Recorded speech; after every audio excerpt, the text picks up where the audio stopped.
Weight loss तो हो जाता है बट हिप का फैट कम ही नहीं होता। जीन्स पहनते हैं तो बटन बंद नहीं होते, लेगिंग्स पहनते हैं, स्कर्ट पहनते हैं तो बहुत बड़ा बल्ज दिखता है। थाउजेंड्स ऑफ स्पोर्ट्स कर लिए, कितना सारा वॉकिंग कर लिया, बट हिप का फैट वैसे का वैसा ही रह गया। अगर आपका भी यही क्वेश्चन है तो ये वीडियो में आपको बताने वाला हूँ कि हिप का फैट कैसे कम हो सकता है और कौन सी स्ट्रेटेजी आप यूज करोगे तो जल्दी से हिप फैट आप कम कर सकते हो, और क्यों सबसे ज्यादा हिप में ही फैट स्टोर होता है।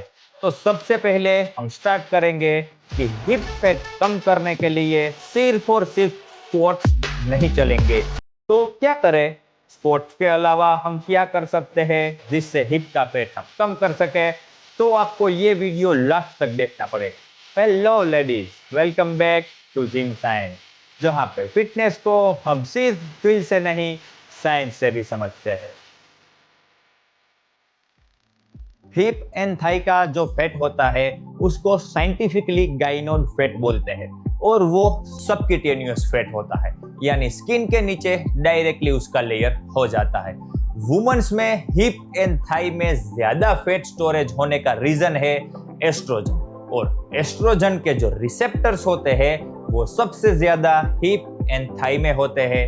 एंड एस्ट्रोजन ही हमारी बॉडी को सिग्नल करता है कि फैट को ज्यादा से ज्यादा हिप एंड थाई में स्टोर किया जाए, just because of estrogen receptors and oestrogen.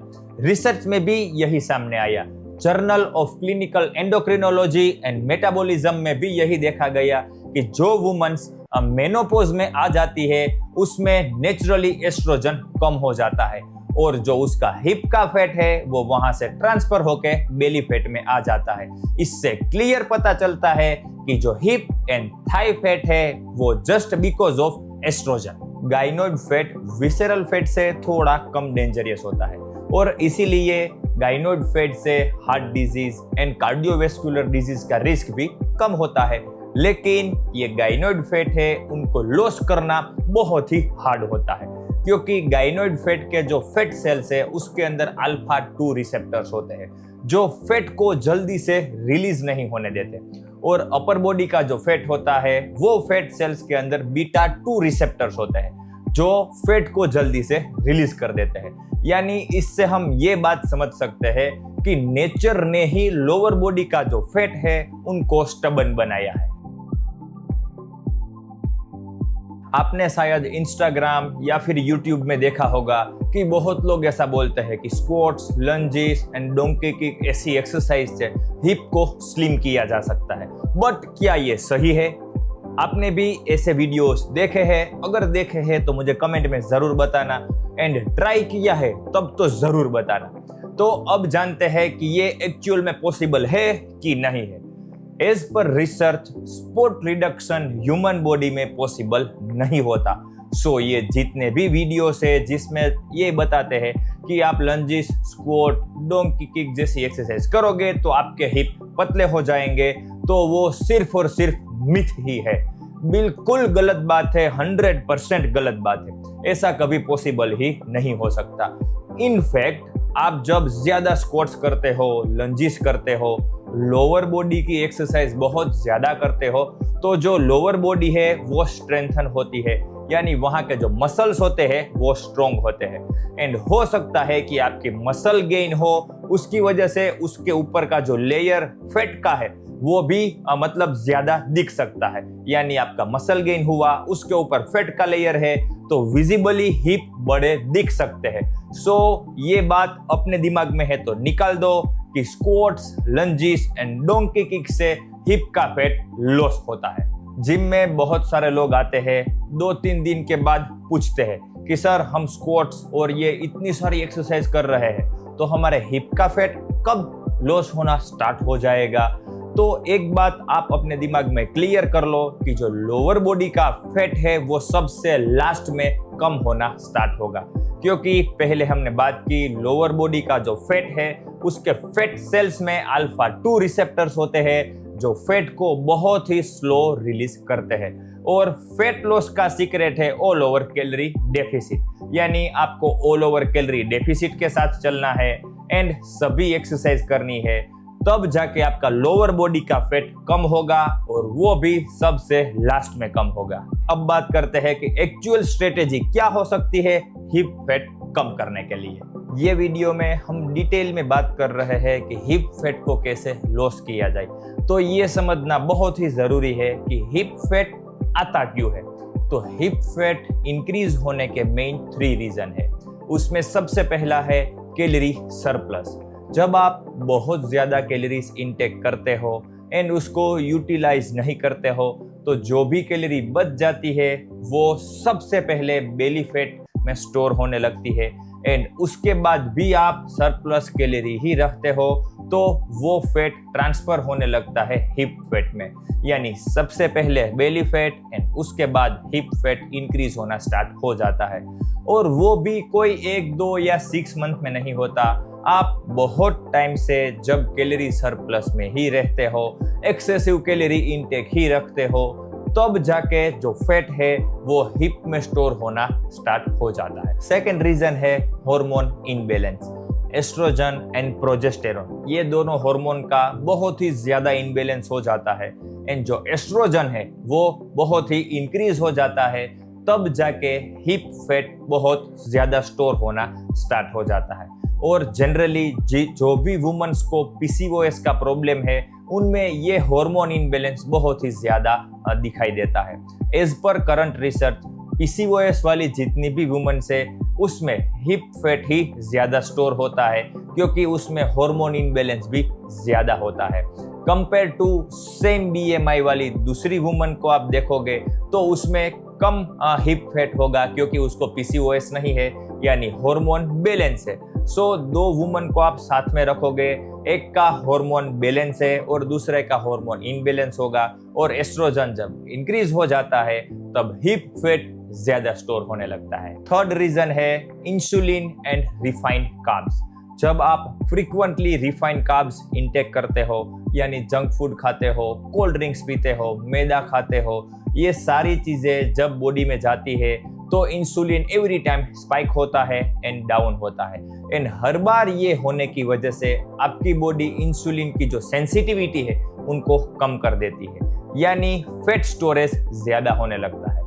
और हर बार की तरह जो लोअर बॉडी के फैट सेल्स है वो तो ऑलवेज फैट ज्यादा स्टोर ही करते हैं। सो इंसुलिन का जैसे ही सिग्नल जाता है तो वो ज्यादा फैट स्टोरेज करना स्टार्ट कर देते हैं क्योंकि इंसुलिन सेंसिटिविटी कम हो गई है, ब्लड में ज्यादा शुगर होने लगा है और टाइम बाय टाइम वो फैट में ही ज्यादा से ज्यादा कन्वर्ट होना स्टार्ट हो जाता है। अब आते हैं एक्चुअल सॉल्यूशन में, यानी हमारी एक्सरसाइज।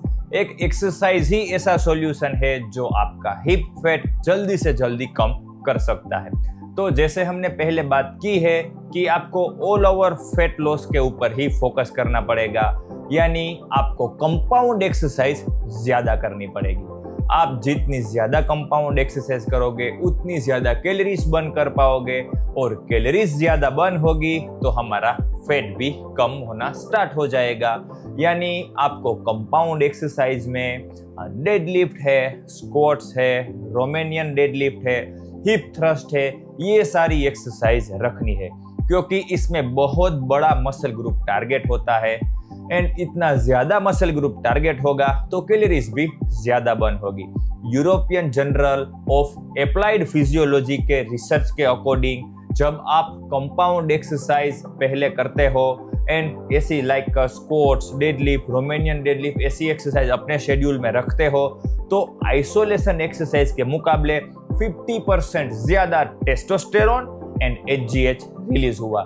यानी ये जो हार्मोन एनवायरनमेंट है वो ऐसा है कि जो आपका फैट बर्न है वो ज्यादा से ज्यादा बूस्ट करेगा।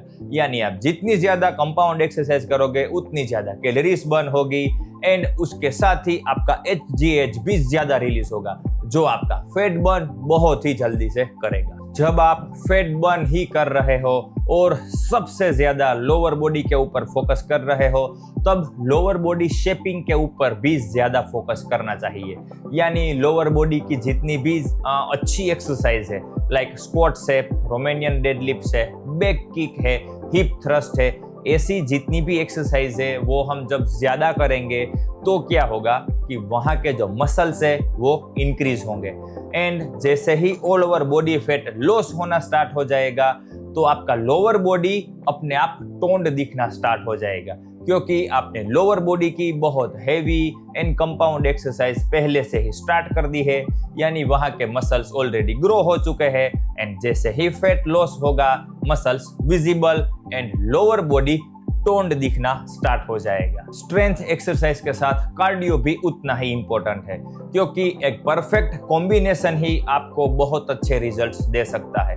जब स्ट्रेंथ ट्रेनिंग के साथ 4 to 5 डेज आप लो इंटेंसिटी कार्डियो ऐड करते हो, लाइक ट्रेडमिल में इंक्लाइन वॉक करते हो 5 to 6 इंक्लाइन पे आप 30 या 40 मिनट्स वॉक करते हो, तो क्या होगा कि उससे आपका कोर्टिसोल भी हाई नहीं होगा, क्योंकि आप बहुत ही लो इंटेंसिटी में काम कर रहे हो, यानी आपके बॉडी को बहुत लोड भी नहीं पड़ रहा है और आपके जो लोअर बॉडी के मसल्स है वो भी एक्टिव रहेंगे, क्योंकि आप तो इंक्लाइन वॉक कर रहे हो। सो आप कार्डियो एंड स्ट्रेंथ दोनों साथ में करोगे तो फैट बर्निंग का जो रिजल्ट है वो और ज्यादा बूस्ट हो जाएगा। वर्कआउट के साथ जब डाइट का एक परफेक्ट कॉम्बिनेशन मिल जाता है तब हम बहुत ही स्पीड से फैट लॉस कर पाते हैं। जब लोअर बॉडी फैट की बात आती है तो उसमें एस्ट्रोजन का सबसे पहले रोल होता है।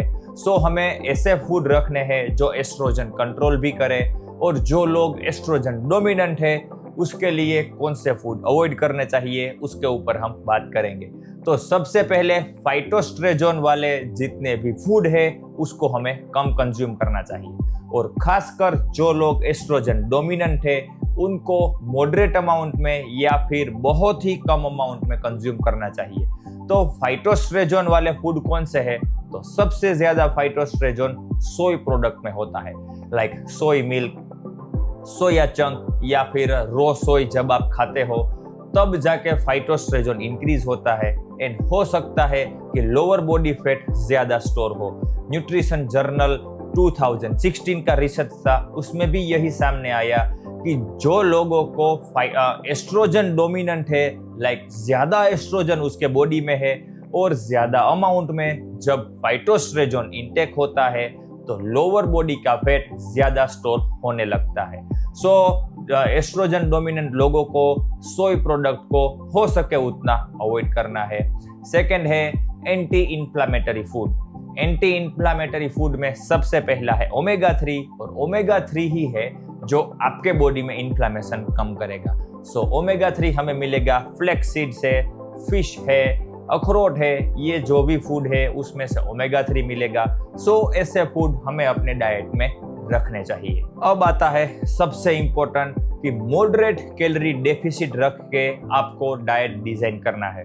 जब आप aggressive and crash diet follow करने लगते हो तब थोड़े टाइम के बाद आपकी बॉडी स्ट्रेस में चली जाती है, क्योंकि जब आप 1000 या 1500 कैलोरीज डेफिसिट रखते हो तो क्या होता है कि आपकी बॉडी को अच्छे से फूड नहीं मिलेगा, प्रोटीन, कार्ब्स, फैट कुछ अच्छे से मिलेगा नहीं। उसकी वजह से आपका जो मेटाबॉलिज्म है वो वीक होना स्टार्ट हो जाएगा, और एक टाइम के बाद आपकी बॉडी स्ट्रेस में चली जाएगी, क्योंकि उसको जो चाहिए, जो विटामिन, मिनरल्स, मैक्रोन्यूट्रिएंट्स जो चाहिए वो मिलेंगे नहीं। उसकी वजह से बॉडी स्ट्रेस में जाएगी। एंड हम सबको पता है स्ट्रेस यानी कोर्टिसोल, और कोर्टिसोल के जो रिसेप्टर्स होते हैं वो सबसे ज्यादा हिप एंड जो बेली है वहां पे होते हैं। सो जितना टाइम बॉडी स्ट्रेस में रहेगी उतना टाइम हमारा जो फैट है वो हिप एंड बेली में स्टोर होता रहेगा। So always calorie deficit moderate ही रखना है। मैंने ऐसे क्लाइंट्स भी देखे हैं जो बहुत ही अच्छे से डाइट करते हैं, बहुत ही अच्छे से वर्कआउट भी करते हैं, बट उसके हार्मोन इनबैलेंस है, उसी की वजह से वो हिप फैट या फिर बेली फैट कम नहीं कर पाते हैं। सो हार्मोन को बैलेंस में रखना भी बहुत ही जरूरी है, और वो सबसे पहली प्रायोरिटी होनी चाहिए। तो हार्मोन बैलेंस में रखने के लिए हमें सबसे पहले अच्छी स्लीप लेनी पड़ेगी, यानी 7 to 9 आवर्स की जब आप स्लीप लेते हो तभी जाके एस्ट्रोजन एंड प्रोजेस्टेरोन का अच्छे से बैलेंस हो पाता है एंड कोर्टिसोल कंट्रोल में रहता है। जब आप अच्छी स्लीप नहीं लेते, क्वालिटी स्लीप नहीं लेते, तब जो स्ट्रेस है वो इंक्रीज होने लगता है एंड पीसीओएस का रिस्क है वो भी बहुत ही ज्यादा होने लगता है। एंड एक बार पीसीओएस आपकी बॉडी में आ गया तो समझ लो कि हार्मोन को पूरी तरह से बिगाड़ देगा और बहुत ही लंबा टाइम लगेगा आपको फैट लॉस करने में। सो ध्यान रखिए आपकी स्लीप एक क्वालिटी एंड 7 to 9 आवर्स की जरूर हो। वुमेन्स को अल्कोहल सीरियसली कम कंज्यूम करना चाहिए, क्योंकि जब ज्यादा अल्कोहल कंज्यूम होता है तब लीवर है वो अल्कोहल को प्रोसेस करके बॉडी से बाहर निकालने में बिजी हो जाता है और उसी टाइम पे एस्ट्रोजन मेटाबॉलिज्म बहुत ही वीक हो जाता है। एंड एस्ट्रोजन मेटाबॉलिज्म वीक होगा यानी एस्ट्रोजन है वो ब्लड स्ट्रीम में ज्यादा टाइम तक रहेगा and lower body fat storage को प्रमोट करेगा। American journal of clinical nutrition के रिसर्च के मुताबिक वुमेन्स जब एवरीडे 1 या फिर 2 ड्रिंक भी कंज्यूम करती है तो भी एस्ट्रोजन लेवल बहुत ही ज्यादा इंक्रीज होवे एंड जो लोअर बॉडी का फैट एक्यूमुलेशन है वो डायरेक्टली प्रमोट हुआ।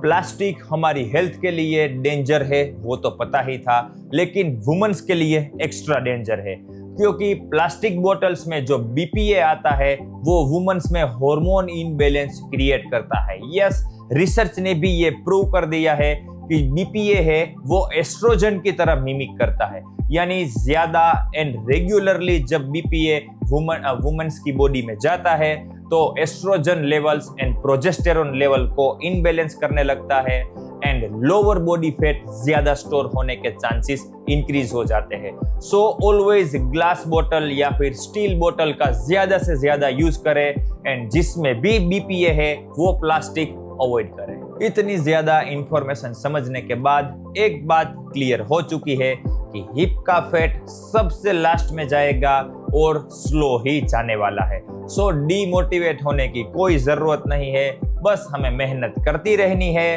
तो फैट लॉस तो होगा ही। लेकिन उसकी क्या स्ट्रेटेजी हो सकती है वो स्टेप बाय स्टेप हमने पूरे वीडियो में जानी है। तो वो स्ट्रेटेजी जब आप फॉलो करोगे तो 100% हिप फैट लॉस होगा ही होगा। तो ये सीरीज में ये हमारा दूसरा वीडियो था। सबसे पहले हमने बेली फैट का साइंस एंड उसको हम कैसे कम कर सकते हैं उसके बारे में जाना था। ये एपिसोड था पूरा हिप फैट के ऊपर और नेक्स्ट एपिसोड आने वाला है लव हैंडल्स के ऊपर। सो नेक्स्ट वीडियो में बने रहिए, क्योंकि लव हैंडल की पूरी स्ट्रेटेजी भी अलग है और उसका साइंस भी अलग है। तो ये वीडियो आपको कैसा लगा मुझे कमेंट में जरूर बताना एंड अगर लव हैंडल कम करने हैं तो नेक्स्ट वीडियो जरूर देखना। तो मिलते हैं नेक्स्ट वीडियो में, तब तक के लिए स्मार्ट ट्रेन डोंट ट्रेन।